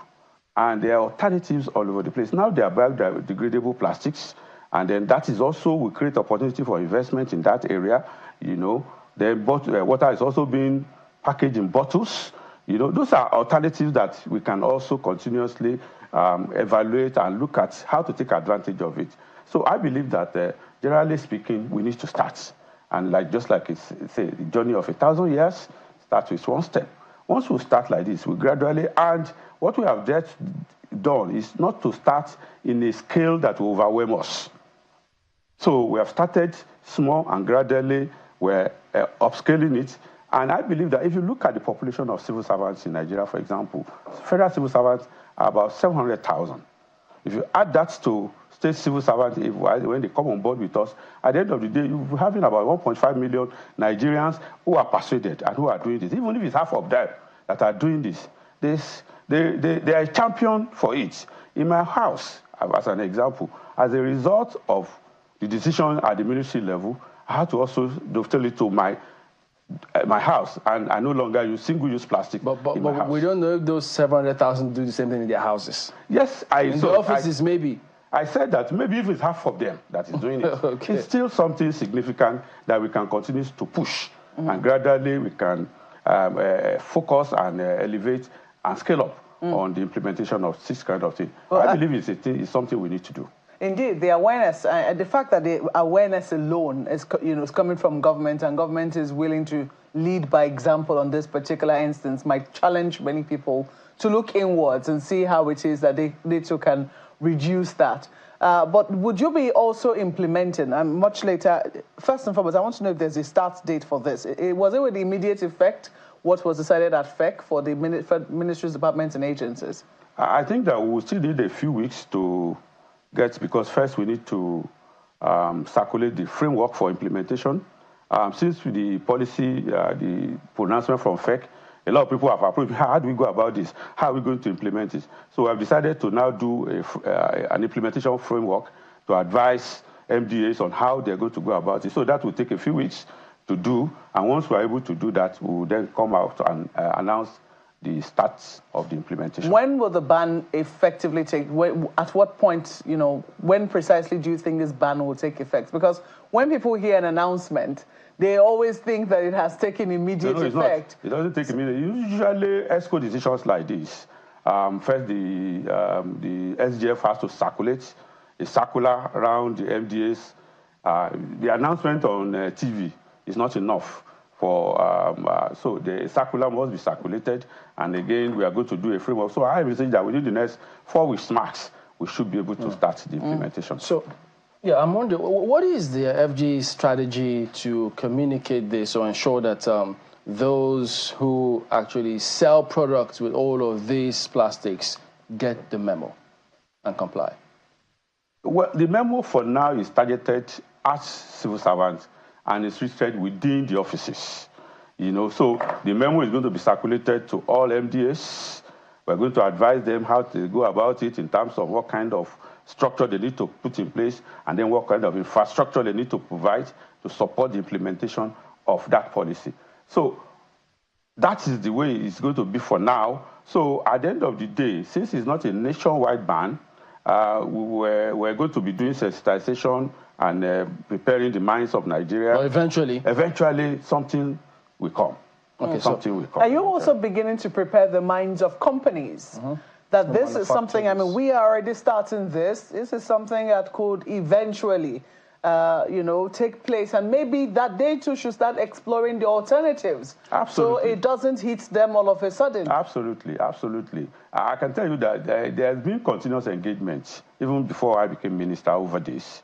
As an example, those who use PET bottles, particularly big manufacturers of drinks, soda drinks, they have an association, and they engage on a continuous basis with us. This has started for a while, and then now we're also trying to bring in the small producers, because we realize that when you aggregate the small producers together, they actually outnumber in terms of their capacity, the number they produce, they outnumber the large producers. So we're also trying to aggregate the small producers, all those small producers of sachet and water bottles, aggregate them at state and local government levels so that we can also put them in an association and engage them. So there will be that level of engagement on a continuous basis so that everybody is carried along. And we all agree that gradually we need to gradually transit from full use of single-use plastics to other alternatives. While we're doing that, there needs to be an alternative for people to be able to, get water, especially in public places, for trips, for journeys, etc. Is it something also that perhaps you're collaborating with the Ministry of Water Resources? I know that they usually manage dams, etc., and their job is more big scale. But is it something that you are also impressing upon the Federal Executive Council that this has to be a priority? Yeah, absolutely, because provision of water is a very essential element of governance, It's not only with respect to pollution, even with respect to sanitation and some of the challenges around public health issues, water is central. So it's something that we continue to also engage the water resources. As a matter of fact, I can tell you that for us and the Ministry of Water Resources, we work very closely, like service twins, They do the sanitation part, but we do the enforcement of that sanitation. So there's a lot of collaboration between us to ensure that we work together. So certainly for this policy to have the desired effect, we must also scale up our provision of water at the public taps for our people. Definitely it's an essential need. Why did we decide this up? Because I saw a study included countries like Ireland and some of the other countries. So what they did was they introduced some sort of taxation, and then they said they saw a significant decrease in people who use, or the general use countrywide of this single-use plastic. So why did we choose this approach rather than their own approach? Well, there's really no one approach to address this issue, for us in Nigeria, it's just not going to be an approach of ban. We're also doing an approach of a kind of deposit scheme where you can bring back wastes. Recycling? Kind of put it into the recycling system. So it's going to be a circular thing. And that is why, if you recall, recently we launched the circular roadmap, economy roadmap for Nigeria. And we're talking about that waste management. We talked about the issue of reduction, which is the ban addresses. We usually talk about the issue of repurposing, making them used for other things, and then the issue of recycling is also come. So it's a circular thing. So it's not going to be a one-lane approach. We have other approaches, yes. For example, we were also thinking of introducing some kind of preferential pricing. When you return, you pay less. When you don't return, you pay more. That's some kind of taxation too, in a way. So all this takes time because they need legislation, and then they need the full buy-in of the subnational government for it to be effective. Why would you say it's been very difficult for us to, go full scale on recycling? Our recycling system is not, our models are not exactly the most ideal. I mean, it's not like what we see elsewhere. Yes, we recycle. In some instances, people recycle plastics. You find children going to go and pick these plastics in many ways that are unhygienic. People have already put them in the dustbin, and you find, people who are going to go and, I'm trying to remember the names we use for them now. Pickers. Yeah, who just go to go and look for this. But it's not ideal. Why do you think that implementing policies around recycling has been very difficult? Well, there is multifactorial, really. First is that, the Constitution of Nigeria puts squarely at the doorstep of local governments for the management of domestic wastes, And if you look at the capacity of our local governments in recent times, you know that those capacities are not optimal. So they may not be able to effectively, and you find out that in a lot of states now, the management of domestic waste has mostly been taken over by state governments, sometimes in collaboration with the local government. So what we need to do is to rejig the thinking around it. First is that we need to create a system where you don't necessarily have to drop your waste before it is made use of. We have to create a system where if there's a return, a reverse logistic pathway, for example, so that as the product goes to the end users, there's also a pathway also created that can bring the wastes generated from those products back to people who can use it without a break in the chain. So that also is something that we can do. Of course, it also requires a lot of work, it requires a lot of thinking, and it requires a lot of collaboration, not only with the government, even the private sector, with individuals, for this to be able to be effective. So we're working very hard also in this direction to be able to ensure that. And all these things also require some regulatory framework, some legislation to back it, because if you do not create legislation that provides for enforcement, that also provides for reward and sanctions, most of the time it doesn't have the optimal effect. Honorable Minister, thank you. It's good to see you again. I mean, all of the conversation that we're having is quite interesting. But allow me to take you on a slightly different tangent this morning. We've had conversations with some specialists, including head of an environmental protection agency in Lagos, who says, particularly concerning the current issue of cholera making the rounds, that it's not just a health emergency, but an environmental emergency as well. And part of what he also helped us to understand is that even though we talk about curative medicine, we should also be talking about preventive medicine. And that to a large extent, preventive medicine is more about the environment, because such a situation as cholera, this cholera outbreak, for instance, could have been taken better care of if the environment was well protected. What's your take on that? Well, absolutely, he is right. We cannot have any desired impact in reducing the prevalence of diseases like cholera in our environment, in our country, except we will scale up our ability to maintain environmental sanitation and also personal hygiene, So you find out that cholera as a disease is largely driven by poor sanitation, poor personal hygiene. And until we do that, we cannot break that chain of transmission. And that is why you see that the Federal Ministry of Environment is also very involved in addressing the current outbreak. If you recall, the Cabinet committee that Mr. President set up, the Federal Ministry of Environment is represented.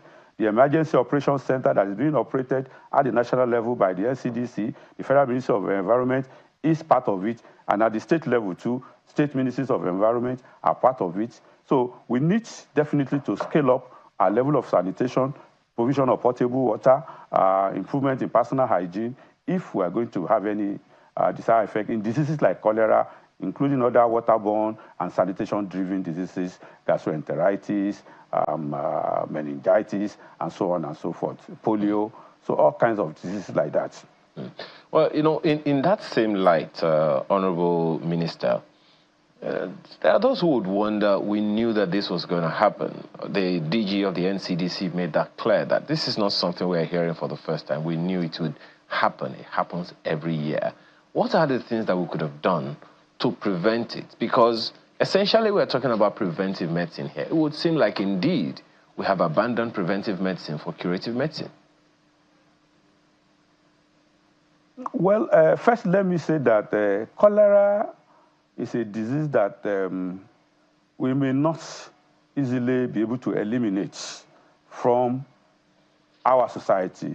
Because even if you go to some other advanced countries, in this current outbreak is even being reported in some parts of Europe, So it is not a disease that we may be able to eliminate. But clearly, we can reduce the prevalence, and more importantly, we can also reduce the case fatality, so that even when people suffer from cholera, they don't necessarily have to die from it. And to be able to do that requires first the sanitation bit in terms of ensuring that, and first their surveillance activities must be top-notch, because when we have top-notch surveillance activities, we're able to catch the outbreak very early, and we're able to detect the source of the infection and then break the transmission. That is the first thing. Then, of course, the environment that propagates it, which is the sanitation and personal hygiene bit, we need to definitely improve on that. And, of course, our health system also needs to be more elaborate and more responsive, so that even when people get cholera, there are facilities that can easily and quickly attend to them so that they don't necessarily have to die from that. So you see that what we need is a multi-sectorial collaboration to ensure that we do that. The environment doing its part, water resources doing its part, health and social services doing its part, and of course the media too, also helping us to propagate the message to ensure that our people's awareness is increased. So who then should be taking the lead here? There is definitely a job for the Ministry of the Environment, as you said. But then there are those who would wonder, what are the local governments doing? What are the state governments doing? Who should be taking the lead here? Because it would seem like no one is doing anybody's work. No, the Ministry of Health is the lead agency for the response to cholera outbreak because it is first a health issue. And in that response, the environment is involved, water resources is involved, education. In our current outbreak, we have also involved the education system because our children are in school. We have involved the aviation because of people who may move from one country to the other, because it's a global outbreak at the moment, and so on and so forth. So it depends on the context of the outbreak that's also bringing. But most of the time, you find out that, as in the current outbreak, the Ministry of Health is leading. At the local government and state level, same thing is also replicated. And you find out that at the local government level especially, environmental health officers are also there. And those environmental health officers are most essentially regulated by the Ministry of Environment. So through the regulatory mechanism of the Ministry of Environment, we're also able to deploy the environmental health officers, support their activities in terms of advisories and materials as the need be. So at the end of the day, it's a multi-sectoral thing, but the Federal Ministry of Health is the leading agency in the response. All right, and well done to you and your team, Dr. Isiaq Salako, Minister of State for Environment. Thank you for coming on this morning. It's my pleasure to be here. Thank you for having me. All right, that wraps it up today on the program. We also thank you all for watching. We'll see you next time. I'm Chamberlain, so have yourselves a very good weekend. Well, we hope that we've also challenged you to consider the use of single-use plastic in your homes. See how it is that you can reuse and recycle. Thank you for watching. I'm Maokwe Ogun Yusuf. I hear there is a wave going around now, alternative tomatoes. I don't know if anyone is trying that this weekend. I'm Aya Makinde. Have a wonderful rest of your weekend.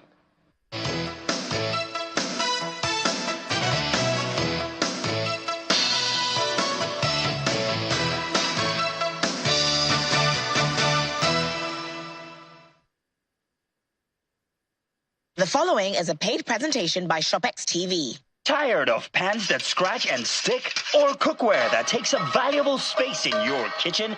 Introducing ShopX Gotham Hammered Copper Collection, the perfect cookware to upgrade your cooking experience. The Gotham Hammered Copper Collection features a super durable ultra non-stick surface.